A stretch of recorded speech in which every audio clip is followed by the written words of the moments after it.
di sini selama hampir kurang lebih 12 bulan. Nah, itu sebelah kanan itu adalah kamarnya nomor 5. Ya, kita berwisata sejarah dulu. Ini adalah situs yang sangat bersejarah. Kamar tersebut ukurannya hanya 1,5 kali 2,5, jadi sangat kecil. Beliau di dalam hanya beralaskan tikar saja. Kemudian ada coklat yang sangat terkenal. Makanannya di sini adalah sop kaki sapi, ya, sama kopi aroma yang tadi. Nah, kita akan lanjut ya. Ini adalah banyak orang-orang Tionghoa ya yang tinggal di sini, karena di Jalan Singaraja itu pertama kali orang Tionghoa yang mengungsi dari Jawa itu ke Singaraja dan menyebar ke beberapa tempat, salah satunya ke Bance. Oke, ya inilah Jalan Bance ya, saya yang kalau ditutup itu kotor ya, banyak apa namanya pilok-pilok gitu. Itu pasar baru untuk di sebelah situ ya. Kalau mau belanja baju, nah pasar baru. Ada pasar baru, Bobangkuya, tempat obat-obatan tradisional ya. Apa lagi ya sana? Ke arah lebih panjang dan lain-lain. Ada yang sering ke pasar baru belanja? Jadi salah satu penyebaran juga ya dulu orang Tionghoa di Bandung.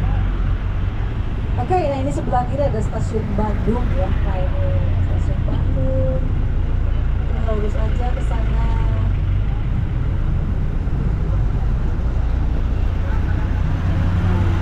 Dan kalau mau beli oleh-oleh nanti ke Sari ya itu seberang ya, di sebelahnya Renda ada toko-toko Natika Sari. Kemudian ada pura ya, di sini ada pura. Nah, ada wihara tempat ibadah ya. Sebelah sini kan tempat kuliner. Biasanya malam di Jalan Singaraja. Oke, kita lanjut. Nanti di depan ada patung-patung ya. Lalu ada patung Laswi atau Laskar Wanita. Kemudian ada patung pelajar. Nah, ini patung Laswi sebelah kiri. Ya, Laskar Wanita Indonesia ya. Dan Saheroik Laskar Wanita. Dan di atas kita ini dan itu ada jembatan di atas jembatan. Karena di bawah kita itu ada jembatan ya. Ada sungai gede. Nah, ini sebenarnya itu ada kantor pusat KAI. Jadi bukan di Jakarta, tapi ada di Bandung. Ya, ini adalah Jalan Singaraja ya yang tadi. Kemudian ini sudah masuk ke Jalan Perintis Kemerdekaan. Oke, ada apa di Jalan Perintis Kemerdekaan? Nah, kita lihat sebelah kiri. Ini ada Landgraf atau Gedung Indonesia Menggugat, dibangun pada tahun 1906 sama dengan 19 seorang pelanggaran. Nah, sebelah kanan ini Balai Kota atau Bapak ya, kantornya Bapak Wali Kota. Di tengah-tengah itu ada Taman Badak. Di belakangnya ada Taman Sejarah, dan untuk kantor Bapak Wali Kotanya di akhir ya ada di tengah-tengah antara sayap kiri dan kanan. Nah, dulunya ini adalah sebagai gudang kopi pada zaman Belanda pada saat itu, di mana ada seorang pengusaha perkebunan terkaya, namanya adalah Andreas de Wilde, orang Belanda. Ya, karena mungkin banyak yang tahu bahwa Bandung terkenal dengan kopinya. Salah satunya tadi apa? Kopi aroma, dan yang di dunia juga ada kopi hitam. Ya, ini sebelah kanan ada Jalan Aceh, itu ada museum. Nah, sebelah kiri tempat kuliner di Jalan Aceh ya, sebenarnya jalan ini Jalan Aceh. Oke, kita lanjut. Nanti di depan kita akan melihat tidak asal masang-masang aja ya, tapi ada fungsinya. Nah, ini sebelah kiri tadi ada Mitra Kota Sister City ya, dimana kita bermitra dengan negara Jerman ya, ada tanggalnya di sini. Nah, ini sebelah kanan di dalamnya itu ada cagar juga ya, cagar budaya, ada kantor ketenagakerjaan. Dulunya difungsikan sebagai tempat tinggal orang Belanda. Oke, kita lanjut ke kota ya. Kita sejarah dulu nih. Nah, kita sekarang ke sini yang hits apa? Yang mau beli gadget baru, ada mau beli handphone baru. Untuk pertama mau jual, mau beli atau apa? Nah, di sebelah kanan ada BEC ya, di ujung sana. Di Jalan Purnawarman nih, bisa diingat ya. Mau ke BEC, mau belanja elektronik bisa ke BEC. Bukan hanya belanja elektronik saja, tetapi di dalam juga ada karaoke family, kemudian ada sinema atau bioskop. Di seberangnya juga ada toko buku Gramedia ya. Dan yang mau jangan langsung jalan naik angkot Bintang dan Factory Outlet. Oke, sebelah kanan di seberang jalan ada gedung.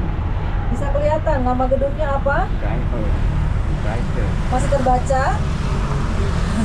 Kalau sore sudah agak redup ya. Itu bacaannya adalah The Driekler. Jadi gedung The Driekler dalam bahasa Belanda artinya 3 warna. Dulu pernah berkibar bendera Belanda, warna merah, putih, dan biru. Nah, dulu ini adalah sebagai villa punyaan orang Belanda, kemudian difungsikan sebagai kantor berita Domai atau kantor berita Jepang, radio ya. Jadi di kantor inilah, di radio Jepang ini, dulu disebarluaskan tentang kemerdekaan Indonesia ke berbagai penjuru Nusantara dan dunia menggunakan 2 bahasa, yaitu bahasa Indonesia dan Inggris. Nah, di sini berarti sangat bersejarah ya, dunia mengakui bahwa Indonesia merdeka itu dapatnya dari sini, dari kantor ini. Kantor ini sekarang menjadi bank BTPN. Nah, arsiteknya namanya A.F. Albert Frederik Albers, orang Belanda. Arsitek yang sama yang membangun Hotel Savoy Homan, makanya bentuknya mirip ya. Oke, kita lanjut ya. Dago itu dia dibagi 2 ya, dago bawah kemudian dago atas. Dan kenapa dipanggil dago? Pasti orang Sunda sudah tahu ya. Dago itu bahasa Sunda artinya apa? Menunggu atau ngadagoan ya. Jadi dulu teh katanya ya, kita bukan atau apa, kafe-kafe dengan view yang menarik. Mau kuliah di sini, nah ada sekolah teknik terkenal ya di sini namanya ITB, terkenal di Bandung, di mana Bapak B.J. Habibie, kemudian Schumacher sebagai arsitek yang sangat terkenal, dan hasilnya lulusan dari ITB. Ini ada Bapak Soekarno juga ya. Oke, ada Universitas Pajajaran, ada Unpad yang mau berjuang. Ya, kita lanjut ya. Kita tidak akan ke dago atas ya, kita akan belok ya ke sebelah kanan. Tapi saya tadi sudah sebutkan untuk misalkan mau makan dago atas, ada dago Panyawangan, ada nasi bacakan ya. Hari ini, nah ini sebelah kanan itu gedung sate. Nah kalau dilihat dari atas bisa dilihat itu saling garis tegak lurus bersama gazebo dan monumen perjuangan yang ada di Universitas Pajajaran ya. Oke, sedikit lagi sejarah singkat tentang di Batu Alam yang ada di dalam gedung sate, di mana di batu nih, bukan nisan, Batu Alam tersebut ada tulisan atau nama-nama pejuang ya, atau pemuda yang pada saat itu membela kemerdekaan Indonesia. Jadi pada tahun 1945 di mana Indonesia itu merdeka, tapi Belanda kembali merebut gitu. Jadi namanya adalah Gouvernement des Espagne. Ini bukan gedung sate ya. Coba nanti kita lihat apakah mirip sate betulan ya. Di bagian atasnya nanti bisa dilihat ada berapa tusukan sate. Tusukan satenya 1, tapi ada berapa bulatan yang ada di tusukan itu sendiri. Oke. Gedung sate tertutup ya, tidak bisa ke sana, tidak akan di sebelah sini. Kalau yang mau turun mangga ya, kita akan berhenti selama 5 menit. Mau berfoto dengan background gedung sate. Toilet ada sebelah kiri di situ, tapi tidak lama-lama. Ada dinosaurus ya, ada gajah purba gitu, dan lain-lainnya. Silakan kalau mau ke sana. Untuk tiketnya itu 3.000, 5.000 dan 10.000 itu masa perjalanan. Jadi sangat terjangkau sekali ya. Ini adalah gedung Biwakna sebelah kiri, di mana gedung ini zaman dulu diperuntukkan untuk orang-orang yang sudah pensiun ya, orang Belanda yang sudah pensiun ya. Saking lamanya ya Indonesia dijajah ya oleh Belanda, sampai ada kantor pensiunnya ya untuk orang-orang Belanda. Nah nanti di depan ada Radio Republik Indonesia ya, radio pertama. Kemudian ada Pusdai atau pusat dakwah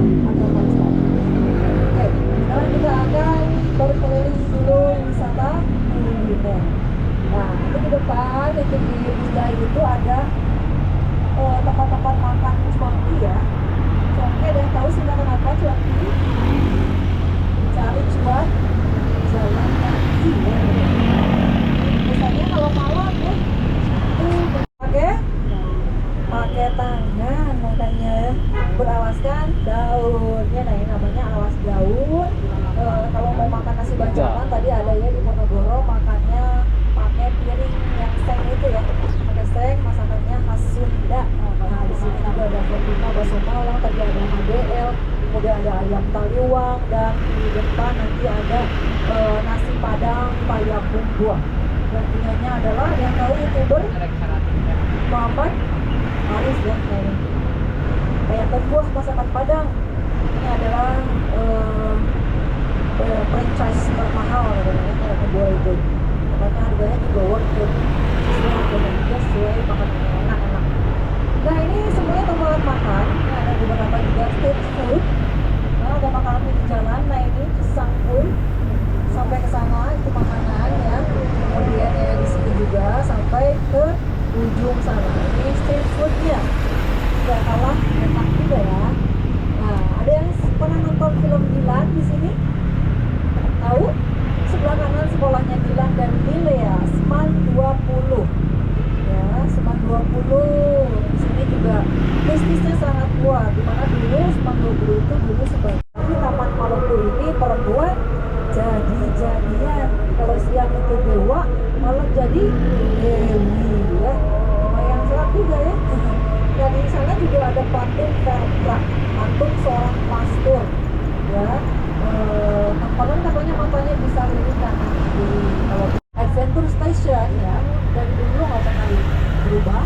Kemudian ada tempat-tempat kantor, Gojek dan lain-lain. Ini ada tempat batik ya, batik station, ada food station. Di sini ada tempat makan modern, society ya. Kemudian ada tempat makan bintang dan tempat factory outlet. Oke, sebelah kanan di seberang jalan ada gedung. Bisa kelihatan nama gedungnya apa? Masih terbaca? Kalau sore sudah agak redup ya. Itu bacaannya adalah The Driekler. Jadi gedung The Driekler dalam bahasa Belanda artinya 3 warna. Dulu pernah berkibar bendera Belanda, warna merah, putih, dan biru. Nah, dulu ini adalah sebagai villa punyaan orang Belanda, kemudian difungsikan sebagai kantor berita Domai atau kantor berita Jepang, radio ya. Jadi di kantor inilah, di radio Jepang ini dulu disebarluaskan tentang kemerdekaan Indonesia ke berbagai penjuru Nusantara dan dunia menggunakan 2 bahasa, yaitu bahasa Indonesia dan Inggris. Nah, di sini berarti sangat bersejarah ya, dunia mengakui bahwa Indonesia merdeka itu dapatnya dari sini, dari kantor ini. Kantor ini sekarang menjadi bank BTPN. Nah, arsiteknya namanya A.F. Albert Frederik Albers, orang Belanda. Arsitek yang sama yang membangun Hotel Savoy Homan. Makanya bentuknya mirip ya. Oke, kita lanjut ya. Dago itu dia dibagi 2 ya, dago bawah, kemudian dago atas. Dan kenapa dipanggil dago? Pasti orang Sunda sudah tahu ya. Dago itu bahasa Sunda artinya apa? Menunggu atau ngadagoan ya. Jadi dulu teh katanya ya, kita bukan atau apa, kafe-kafe dengan view yang menarik. Mau kuliah di sini, nah ada sekolah teknik terkenal ya di sini namanya ITB, Teknologi Bandung, di mana Bapak B.J. Habibie, kemudian Syumakor sebagai arsitek yang sangat terkenal, dan hasilnya lulusan dari ITB. Ini ada Bapak Soekarno juga ya. Oke, ada Universitas Pajajaran, ada Unpad, kemudian ya, kita lanjut ya. Kita tidak akan ke dago atas ya, kita akan belok ya ke sebelah kanan. Tapi saya tadi sudah sebutkan untuk misalkan mau makan dago atas, ada dago Panyawangan, ada nasi bancakan ya. Hari ini, nah ini sebelah kanan itu gedung sate. Nah kalau dilihat dari atas bisa dilihat itu saling garis tegak lurus bersama gazebo dan monumen perjuangan yang ada di Universitas Universitas Pajajaran ya. Oke, sedikit lagi sejarah singkat tentang di Batu Alam yang ada di dalam gedung sate, di mana di batu nih, bukan nisan, di Batu Alam tersebut ada tulisan atau nama-nama pejuang ya, atau pemuda yang pada saat itu membela kemerdekaan Indonesia. Jadi pada tahun 1945 di mana Indonesia itu merdeka, tapi Belanda menjajah, kembali merebut gitu. Jadi namanya adalah Gouvernement des Rispens. Ini bukan gedung sate ya. Coba nanti kita lihat apakah mirip sate betulan ya. Di bagian atasnya nanti bisa dilihat ada berapa tusukan sate. Tusukan satenya satu, tapi ada berapa bulatan-bulatan yang ada di tusukan itu sendiri. Oke. Gedung sate tertutup ya, tidak bisa ke sana, jadi akan sebelah sini. Kalau yang mau turun mangga ya, kita akan berhenti selama 5 menit. Mau berfoto dengan background gedung sate. Toilet ada sebelah kiri di situ, tapi tidak lama-lama. Ada dinosaurus ya, ada gajah purba gitu, dan lain-lainnya. Silakan kalau mau ke sana, untuk tiketnya itu 3.000, 5.000 dan 10.000 untuk mancanegara. Jadi sangat terjangkau sekali ya.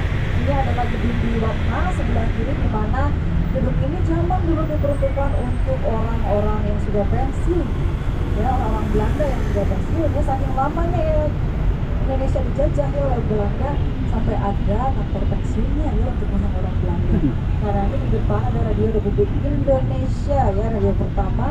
Kemudian ada Pusdai atau Pusat Dakwah Agama Islam. Oke, sekarang kita akan berkeliling dulu wisata kuliner. Nah, itu di depan itu di Pusdai itu ada tempat-tempat makan cuanki ya. Cuanki ada yang tahu sih makan apa cuanki? Cari cuan jalan kaki ya. Biasanya kalau malam ya itu pakai tangan makanya beralaskan daunnya. Nah, ini namanya alas daun. Kalau mau makan nasi bancakan tadi ada ya di Ponorogo, makannya pakai piring yang seng itu ya, pakai seng, masakannya khas Sunda. Nah, di sini juga ada Fortuna bakso Malang, tadi ada ADL, kemudian ada ayam taliwang, dan di depan nanti ada nasi padang payapung buah. Dan punyanya adalah yang tahu YouTuber Muhammad Aris ya, payapung buah masakan Padang. Ini adalah franchise termahal katanya payapung buah itu. Makanya harganya juga worth it, sesuai harganya juga, sesuai makanan yang enak-enak. Nah, ini semuanya tempat makan. Ini ada beberapa juga street food. Nah, ada makanan di jalan. Nah, ini pisang pun sampai ke sana itu makanan ya. Kemudian ya di sini juga sampai ke ujung sana. Ini street foodnya. Gak kalah enak juga ya. Nah, ada yang pernah nonton film Dilan di sini? Tahu? Sebelah kanan sekolahnya Dilan dan Milea, Seman 20. Ya, Seman 20. Di sini juga bisnisnya sangat kuat. Di mana dulu Seman 20 itu dulu sebagai Taman Maluku ini perempuan jadi-jadian. Kalau siang itu dewa, malam jadi dewi ya. Lumayan serat juga ya. Dan di sana juga ada patung Vertra, patung seorang pastor ya. Konon katanya matanya bisa lirik kanan kiri. Kalau Adventure Station ya, dari dulu nggak pernah berubah. Kemudian ada tempat-tempat kantor Gojek dan lain-lain. Ini ada tempat batik ya, batik station, ada food station.